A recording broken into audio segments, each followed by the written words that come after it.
नमस्कार दर्शक, आप देख रहे हैं जयगांव मिरर्स। प्रस्तुत है आज के मुख्य समाचार। Rapid headlines. 2024 के लोकसभा चुनाव से पहले राजवंशी समुदाय को सक्रिय करने में जुटा greater Cooch Behar peoples association. Greater Cooch Behar peoples association 2024 के लोकसभा चुनाव से पहले कुचबिहार जिले के राजवंशी समुदाय को सक्रिय करने की राह पर है। The greater Cooch Behar peoples association के शीर्ष नेता और कुचबिहार जिले के राजवंशी समुदाय के चेहरों में से एक वंशी बदन बर्मन के नेतृत्व में आज सुबह राजवंशी जागरण यात्रा शुरू हुई। ये यात्रा दिनहाटा से शुरू होकर विभिन्न ब्लॉकों को पार करते हुए कुचबिहार राजबाड़ी के सामने समाप्त होती है। संगठन के सूत्रों ने बताया कि इस यात्रा के जरिए राजवंशियों को एकजुट होने और आगामी 2024 के लोकसभा चुनाव में राजवंशी समुदाय की भूमिका को लेकर और अधिक संगठित होने का संदेश दिया गया है। इस दिन बोलते हुए वंशी बदन बर्मन ने कहा, कुचबिहार भारत परिग्रहण समझौते के अनुसार एक सी श्रेणी का राज्य है। केंद्र सरकार की समझौतों को तुरंत लागू करना चाहिए। वंशी बदन बर्मन ने यह भी कहा कि अलग राज्य की मांग को केंद्र सरकार द्वारा नकारने के विरोध में उनका आंदोलन जारी रहेगा। किसानों के लंबे आंदोलन और खबरों से आखिरकार हरकत में आया प्रशासन। किसानों के लंबे आंदोलन और खबरों से प्रशासन आखिरकार हरकत में आया। खाद की कालाबाजारी रोकने के लिए कृषि विभाग सक्रिय हुआ।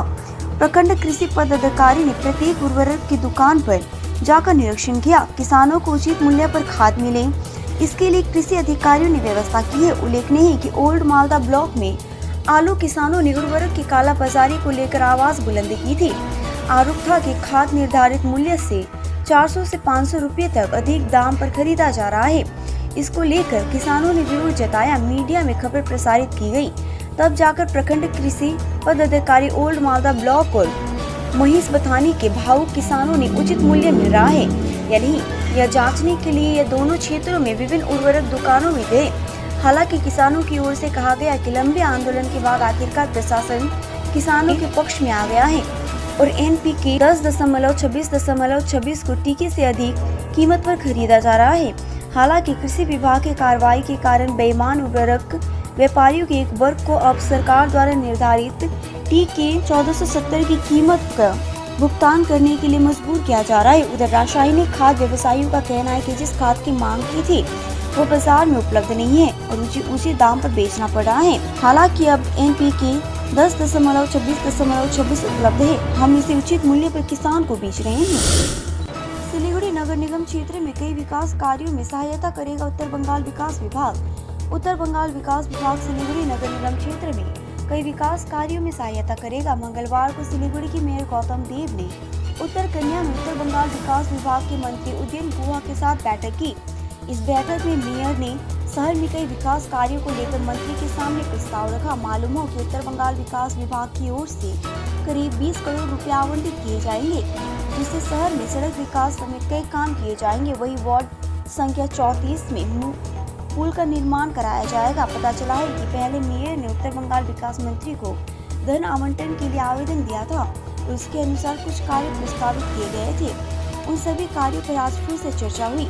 मंत्री उदयन गुहा ने कहा कि पूरे निगम में पैसा आवंटित किया जाएगा। इसी तरह उत्तर बंगाल विकास विभाग पूरे उत्तर बंगाल में सड़कों के विकास और नए पुलों के निर्माण पर काम करेगा। वहीं विभिन्न ग्रामीण क्षेत्रों में सोलर लाइटें लगाई जा रही है। मैनागुड़ी पुलिस की पहल पर रक्तदान शिविर आयोजित। जलपाईगुड़ी 21 नवंबर। जलपाईगुड़ी जिला पुलिस की पहल और मैनागुड़ी पुलिस स्टेशन के प्रबंधन में मंगलवार को एक रक्तदान शिविर का आयोजन किया गया। ये रक्तदान शिविर उत्सव नामक समारोह के माध्यम से किया गया। मालूम हो कि यह शिविर जलपाईगुड़ी ब्लड बैंक के सहयोग से आयोजित किया गया था। जिला पुलिस अधीक्षक खंड बहाले उमेश गणपत, DSP अपराध प्रभारी Arindam Pal Chowdhury, Maynaguri police station IC Tamal दास और अन्य उपस्थित थे। इस दिन कुल 35 यूनिट रक्त एकत्रित किया गया। पुलिस सूत्रों के मुताबिक रक्तदान करने वालों में 5 राहगीर भी शामिल हैं।